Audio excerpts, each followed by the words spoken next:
முஸ்லிம் காங்கிரசின் 27வது பேராளர் மாநாடு கொழும்பில் இன்று நடைபெற்றது. ஸ்ரீலங்கா முஸ்லிம் காங்கிரசின் தலைவர் அமைச்சர் ரவுப் ஹக்கீம் தலைமையில் பண்டார் நாயக்கா சர்வதேச மாநாட்டு மண்டபத்தில் இந்த மாநாடு நடைபெற்றது. இதன்போது 10 தீர்மானங்களும் நிறைவேற்றப்பட்டன. இன்று எந்த கட்டத்திலே நாங்கள் இருக்கிறோம்?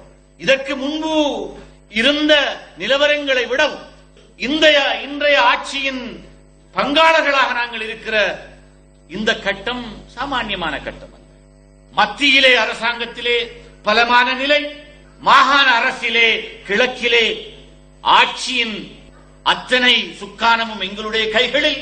அந்த உச்சவிட கூட்டத்திலே தெரிவு நடைபெற்ற போது பக்கத்திலே இருந்த எங்களுடைய முன்னாள் செயலாளர் நாயகம் சகோதரர் ஹசன் அலி அவர்கள் என்னுடைய பெயரை பிரேரித்தார்கள் என்பதையிட்டு நான் மிகவும் ஆனந்தமடைந்தேன். இன்று அவர் மேடையிலே இல்லை.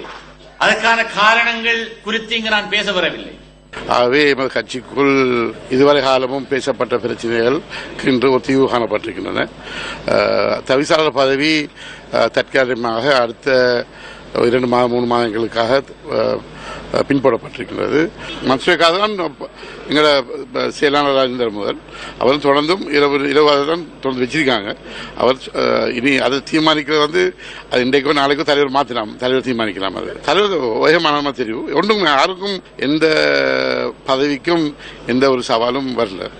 ஏகமானமாக தீர்மானிக்கப்பட்ட விஷயம் தான் அது. ஹசன் அலிக்கு நாங்கள் தலைவர் அவர்கள் செயலாளர், அதாவது தவிசாளர் பதவி ஏற்றுக்கொள்ளுமாறு கூறியிருந்தால் அதை அவர் மறுத்துவிட்டார். இதேவேளை தர்சலாம் மறைக்கப்பட்ட மர்மங்கள் புத்தகம் தொடர்பில் ஸ்ரீலங்கா முஸ்லிம் காங்கிரசின் முன்னாள் தவிசாளர் பஷீர் சேகுதாவுத் கொழும்பில் நேற்று நடைபெற்ற நிகழ்வொன்றில் கருத்து வெளியிட்டதுடன் ஸ்ரீலங்கா முஸ்லிம் காங்கிரசின் பேராளர் மாநாட்டில் காங்கிரசின் தலைவர் அமைச்சர் ரவுப் ஹக்கீம் கருத்து வெளியிட்டார்.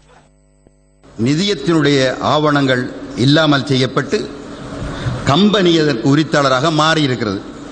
ஆண்டு அனுபவித்த உரிமையின் அடிப்படையில், அதை பராமரித்து வந்ததன் அடிப்படையில் அந்த நிதியம் இன்று செயலிழந்து போய்விட்டது என்ற அடிப்படையில், அப்படி ஒரு நிதியமே இப்பொழுது காணப்படவில்லை, எங்கும் ஆதாரம் இல்லை என்ற அடிப்படையில் கம்பெனி அதனை சொந்தமாக்கி எடுத்திருக்கிறது.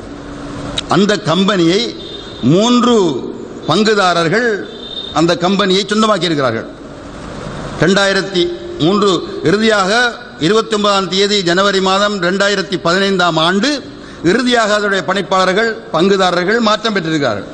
அதில் ஒன்று அப்துல் ரவுப் ஹிபத்துல் ஹக்கீம், 2வது MHM சல்மான், 3வது மஃபாஸ். அந்த மஃபாஸ் என்கிறவர் எங்களுடைய கிழக்கு மாகாணத்தின் முதலமைச்சர் நசீர் ஹாபிஸ் அவருடைய சொந்த மூத்த சகோதரியின் மகன். 3 பங்குகளை கொண்ட கம்பெனி இந்த 3 பேருக்கும் சொந்தமாக இருக்கிறது. விஷயங்கள் உண்மையானால் கட்டாயம் பதில் சொல்ல வேண்டும். இதனை மறைத்து வைத்திருப்பது இந்த நிதியத்தை செயலற்று போக வைத்திருப்பதற்கு யார் யாரெல்லாம் காரணமாக இருக்கிறார்களோ அவ்வளவு பேரும் மறைந்த தலைவர் மறைகிற போது எந்த கொள்கையில் கால் வைத்து சென்றாரோ அந்த கொள்கையை கொலை செய்த குற்றத்துக்கு ஆளாகிறார்கள் என்று நான் இந்த இடத்தில் மிக அழுத்தம் திருத்தமாக கூறிக்கொள்ள விரும்புகிறேன். ஆவணமாக சொத்தாக அது பாவிக்கப்பட வேண்டும், அல்லது அதில் இருக்கிற முஸ்லிம் காங்கிரசின் சொத்துக்கள் பிரித்து முஸ்லிம் காங்கிரஸ் பேரில் எழுதி வைக்கப்பட வேண்டும்.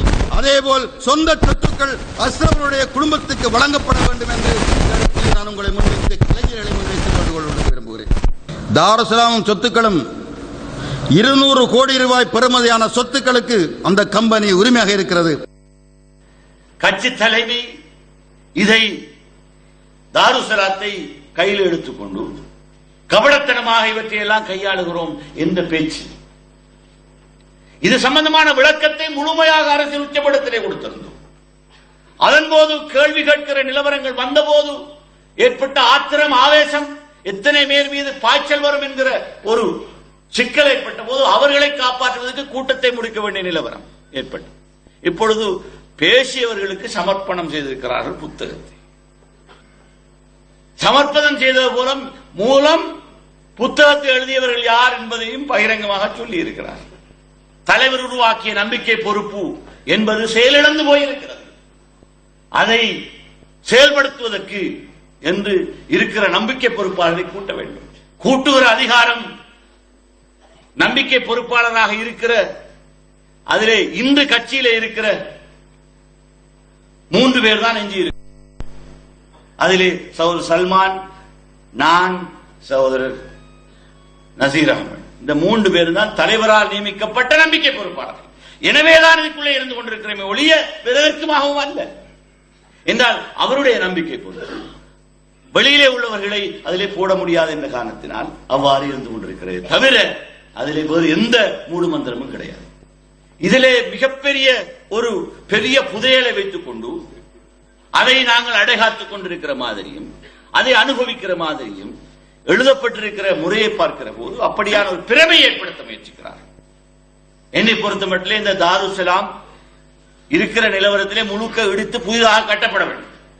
அதை நாங்கள் செய்வோம் கட்டாயம். என்றால் அது இன்று பாவனைக்கு உதவாத ஒரு கட்டிடமாகத்தான் இருந்து கொண்டிருக்கிறது.